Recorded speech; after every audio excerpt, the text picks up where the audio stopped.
दोस्तों नमस्कार, मैं उपेंद्र यादव। दोस्तों आप लोगों को कहा था कि मेरा वीडियो नहीं आएगा, लेकिन क्या करूं, लगातार आप लोगों के कॉल और मैसेज आ रहे हैं और लगातार जब मैंने कॉल उठाया था कई लोग इमोशनल थे, कई लोग रो रहे थे। ऐसे में मुझे लगा कि एक वीडियो डालना चाहिए, क्योंकि एलडीसी भर्ती 2018 हो चाहे 17 हो और चाहे वो तमाम अन्य भर्तियां हो, आप सबके लिए मेरा सबसे बड़ा मैसेज यही है कि जो तमाम आप लोगों ने मुझे मैसेज किया था 5 तारीख को, जो मैंने एक वीडियो डाला था, मैंने शेख साहब के सचिव साहब से बात की थी, तो उन्होंने कहा था कि तमाम भर्तियों की आप मुझे लिख के डिटेल दीजिए।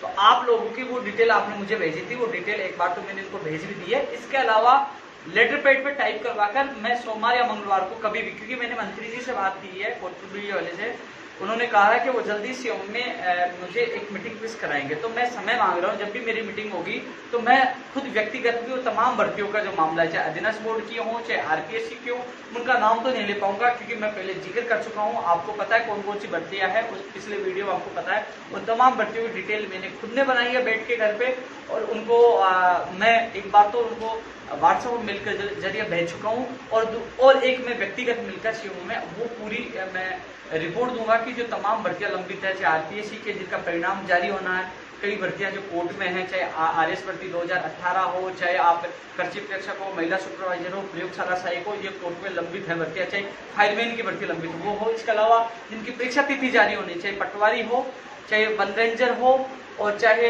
राजस्थान पुलिस हो, जो तमाम भर्तियां जिनकी परीक्षा तिथि जारी है, चाहे स्टेनोग्राफर संशोधित अभ्यर्थना उसकी परीक्षा तिथि जारी हो, और इसके अलावा जो जिनका जो सेकंड ग्रेड भर्ती 2018 की नियुक्ति प्रक्रिया का मामला हो, चाहे आप सेकंड एलडीसी भर्ती 2018 का वापस जो जिला आवंटन होंगे और उसकी नियुक्ति प्रक्रिया का मामला हो, चाहे 2013 317 पदों पर जो सूची जारी होने का मामला हो, तमाम मांगों को लेकर लगातार मैंने आप लोगों की आवाज उठाई है और सीएमओ तक बात पहुंचाने की कोशिश की है। अब मैं इसमें चर्चा करना चाहूंगा जो सबसे बड़ा इश्यू बना है आज एलडीसी भर्ती 2018, जिसके लिए जो काफी लोगों ने विरोध किया था। दोस्तों बड़ी मेहनत के बाद हमने जिला और विभाग आवंटन करवाया, बहुत मेहनत के बाद। आपने देखा होगा मुझे कोरोना इस महामारी के दौरान जयपुर जाना पड़ा, आप लोगों के लिए गया और आपकी सूची जारी करवाई, लेकिन उसके बाद विवाद उत्पन्न हुआ। काफी लोगों ने कहा कि हम संतुष्ट नहीं है कि हमें जिला दूर दिया गया, हमारी मेरिट ज्यादा थी, कम वालों को होम टाउन दिया गया, विभाग को लेकर वो संतुष्ट नहीं थे। ऐसे में एक बार तो मैंने वीडियो के माध्यम से आप लोगों को अवगत कराया था कि आपको जो मिले आप ज्वाइनिंग कर लीजिए, ज्वाइनिंग के बाद आप कोर्ट में जाकर आप अपना जिला बदला सकते हो। लेकिन जब मुझे बात हुआ, पता चला कि वास्तव में लोग एडवोकेट के पास जा चुके हैं, मैंने एक दो एडवोकेट से बात की कि हमारी तैयारी हो चुकी है, आपके कुछ उनके स्क्रीनशॉट आपको ग्रुपों में, व्हाट्सएप ग्रुपों में मिले होंगे जो उन्होंने तैयारी कर ली थी कोर्ट में याचिका लगाने के लिए। अब ऐसे में मैं जब तक तो बात नहीं की, लेकिन कल मैंने सीओ में अधिकारियों से बात की, मैंने निवेदन किया कि एक बार भर्ती कोर्ट में चली गई और एक बार स्टे मिल गया तो साल भर भूल जाना। दोस्तों 8 साल का मेरा अनुभव है, क्योंकि आप रीड शिक्षक भर्ती 2018 में जो 11 फरवरी को हुई थी, वो 2019 में 19 और 20 में वो जाके पूरी हो पाई है। आप आरएस भर्ती 2018 कृषि प्रयोगशाला सहायक भर्ती, जो तमाम भर्ती 2015 जो अग्नि सहायक वाली है, वो आज भी कोर्ट में लंबित है। यानी कि कई भर्तियां 4-4 साल तक। एक बार शिक्षक भर्ती 2000 रीड शिक्षक भर्ती 2016 वो 19 में पूरी हो पाई थी, 3 साल में। तो यदि कोर्ट से स्टे मिल जाता, स्टे मिलने के बाद फिर मिलती आपको तारीख, फिर आता कि सरकार से जवाब, नोटिस का जवाब, फिर जवाब नहीं आता, जवाब आते तो तारीख नहीं मिलती, और तारीख मिलती तो सुनवाई नहीं हो पाती, सुनवाई हो पाती तो फैसला नहीं हो पाता, साल 2 साल लग जाती, आप लोग रोते रहते हैं। ऐसे में मैंने सीएमओ में अधिकारियों से निवेदन किया कि साहब ये भर्ती एक बार अटक गई, माननीय मुख्यमंत्री जी के मॉनिटरिंग से आप लोगों सरकार ने अच्छा कार्य करते हुए इस भर्ती को फास्ट तरीके से किया। सरकार को बड़ा श्रेय मिला है, हिंदुस्तान का पहला राज्य था जिसमें कोरोना महाकाल ये जो महामारी के दौरान भी 11,000 लोगों के जो जिला आवंटन विभाग आवंटन कर नियुक्ति प्रक्रिया की तैयारी की है। ऐसे में मेहनत आपकी बेकार जाएगी और जो लगातार मैं प्रयास कर रहा हूँ वो मेहनत भी बेकार जाएगी, और ऐसे में जो सिस्टम में बैठे अधिकारी गलती करे उसकी लापरवाही से सरकार को बदनाम होगी। मैंने कहा इसका बीच का रास्ता निकाला जाए। और दोस्तों मैं धन्यवाद देना चाहूंगा माननीय मुख्यमंत्री जी को, उनकी पूरी टीम को, उन्होंने मेरी बात को माना है। जो चयनित अभ्यर्थी इस वीडियो को देख रहे हैं उन लोगों को मैं बताना चाहूंगा, मैंने आपके हित में फैसला लिया है, क्योंकि जो अभ्यर्थी वास्तव में, देखो जिन लोगों ने, अपन को एक बात स्वीकारनी होगी हम सबको मिलकर, कि वास्तव जिनके अच्छे नंबर थे, जिनकी अच्छी मेरिट थी, उन लोगों को दूर दिया गया, जिनकी कम थी, मैंने भी कई आंकड़े देखे, उनको पास दिया गया, तो वो लोग कोर्ट में चले गए।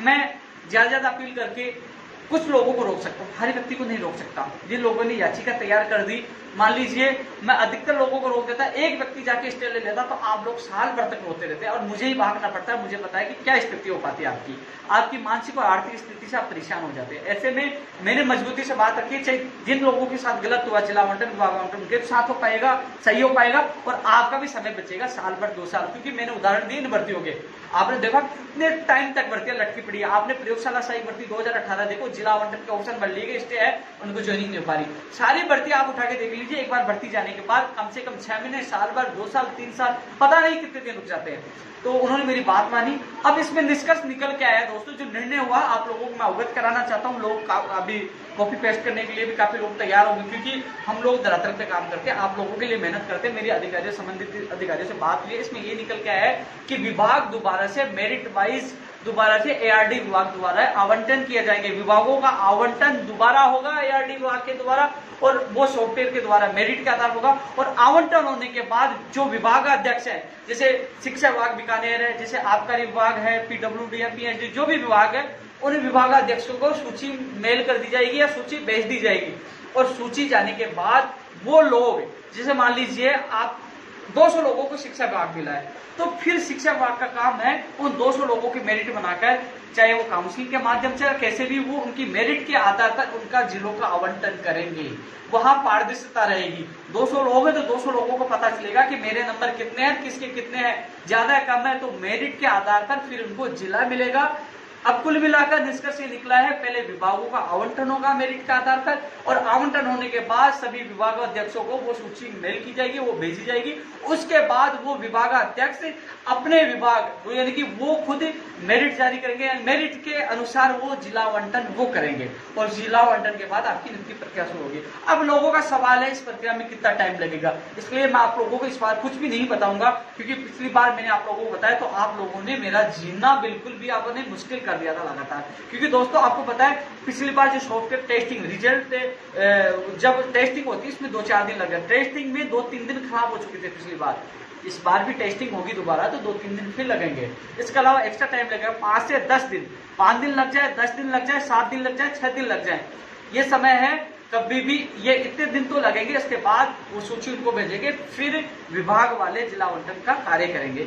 ये एलडीसी भर्ती 2018 के अभ्यर्थियों की सूचना है। 2013 वाले 317 वालों के संबंध में मेरी खुद की बात हुई। आपके लगातार कॉल और मैसेज आ रहे हैं, आप 7 साल से संघर्ष कर रहे हो, मुझे पता है। मैंने आपका हर जगह साथ दिया। जब सीएम साहब की मीटिंग हुई तो आपकी मैंने शामिल कराया, चाहे रोहित शर्मा हो, चाहे अभिषेक हो, चाहे इसमें पूछ लीजिए, मैंने मुद्दा शामिल कराया और सीएम साहब ने आपके पद सर्जित किए। हर जगह मैंने आप लोगों का साथ दिया है। और अभी मैंने बात की तो उन्होंने कहा कि सीनियरिटी इनकी रखी जाएगी, इनकी ज्वाइनिंग होगी। आपके फॉर्म जो आरपीसी पड़े उस संबंध में भी सचिव साहब को कह दिया कि जल्द से जल्द मंगवाई जाए।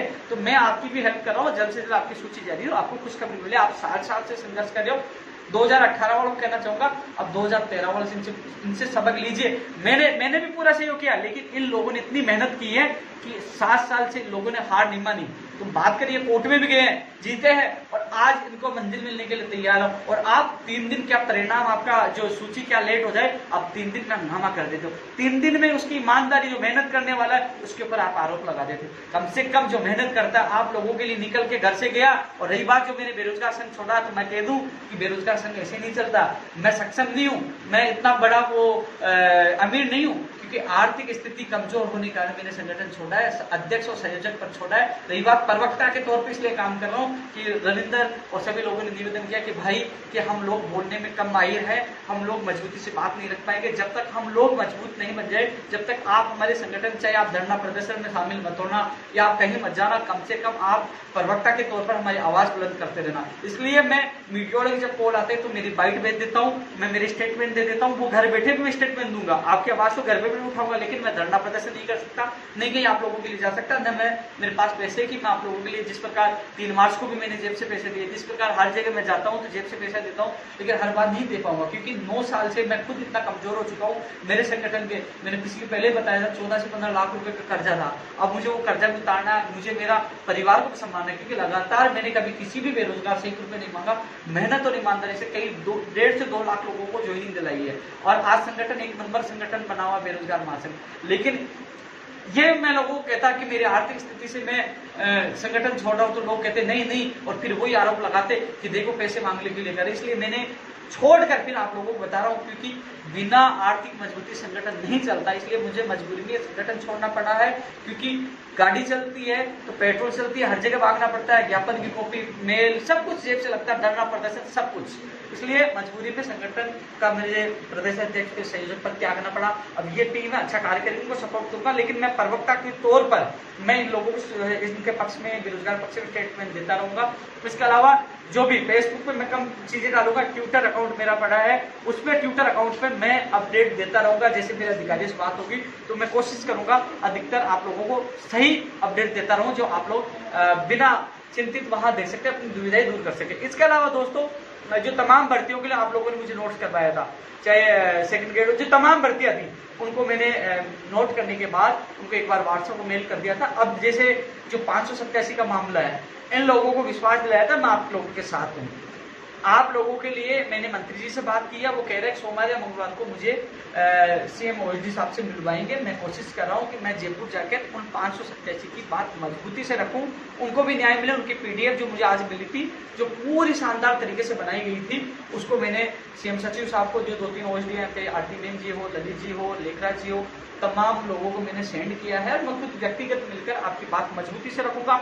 राजाराम जी हो, डॉक्टर करण सिंह जी हो, चाहे गिरिराज सिंह लोटवाड़े जी, तो तमाम वो लोग हैं, सबसे मैंने बात की है और कोशिश करूंगा, मैं जी जान लगाकर आपसे वादा करता हूं, जी जान लगाकर आप लोगों के लिए मेहनत करूंगा। और मुझे विश्वास है जब जब हमने मेहनत की है तो भगवान के आशीर्वाद से वो मेहनत कामयाब रही है। और कोशिश कर रहा हूं कि एक बार समय मिल जाए, समय मिलते ही सीएमओ में मैं खुद एक बार फिर इस कोरोना महामारी के दौरान आप लोगों के लिए जाऊंगा, आपकी बात मजबूती से रखूंगा। और जो तमाम लंबित भर्तियां हैं, उनका नाम मैं बार बार ले नहीं पाऊंगा, लेकिन तमाम भर्तियों को मैंने मेंशन लेटर पैड पे कर लिया है, लिख लिया है। और तमाम भर्तियों को मैं मेल और व्हाट्सएप के द्वारा पूछा चुका हूँ सीएमओ में, लेकिन मैं व्यक्तिगत भी वो लेटर पैड पे जो पीडीएफ फाइल बनी है लेटर पैड पे, वो जरूर उनको मैं सौंप के आऊंगा।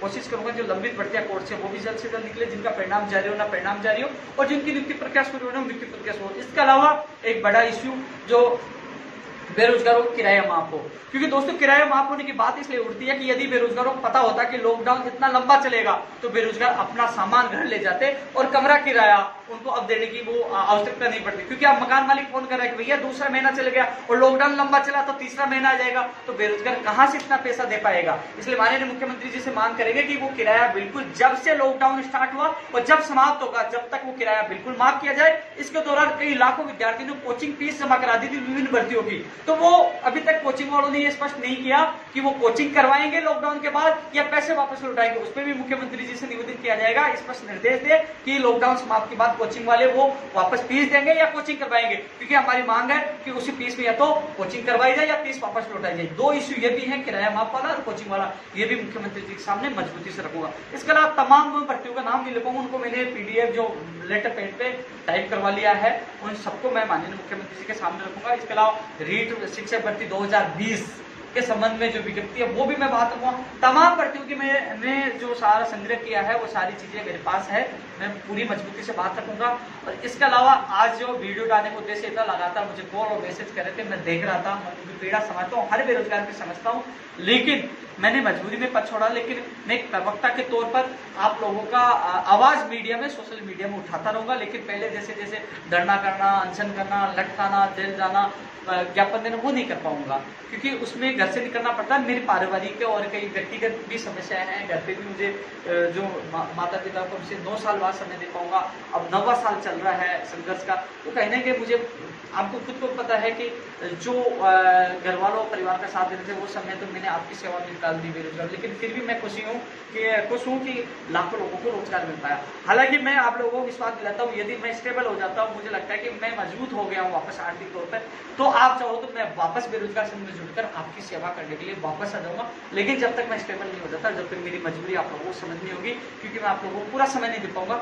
जहां समय मिलेगा मैं प्रवक्ता के तौर पर आपकी आवाज बुलंद करता रहूंगा। रविंद्र चौधरी जो अध्यक्ष है, संयोजक जयराम किसाना और जो तमाम जो टीम बनी है वो आपकी मदद करती रहेगी। अभी कोरोना चल रहा है और कोरोना समाप्त के बाद ये भर्तियों के साथ साथ वो किराया माफ करने का मामला, कोचिंग वाला मामला, तमाम मुद्दे उठेंगे और उसके लिए लड़ाई भी लड़ेंगे, चाहे वो धरातल पे हो, चाहे सड़क पे हो, चाहे कहीं लड़ाई लड़ेगी। उनकी लड़ाई भी कंधे से कंधा मिलाने एक काम व्यक्ति बनकर पूरा साथ दूंगा। जो अपने रविंद्र चौधरी अध्यक्ष और संयोजक जयराम गुजर के नेतृत्व में लड़ाई लड़ेंगे, मैं उनका पूरा साथ देने आऊंगा। लेकिन आप सबसे मेरा ये निवेदन है कि आप लोग मजबूती से आप लोग अपने संगठन जो अपने भर्ती के लोगों को एकता में पिरोए रखें, एक साथ रखें। जब आवश्यकता पड़ी तो हम सब मिलकर इस लड़ाई को लड़ेंगे।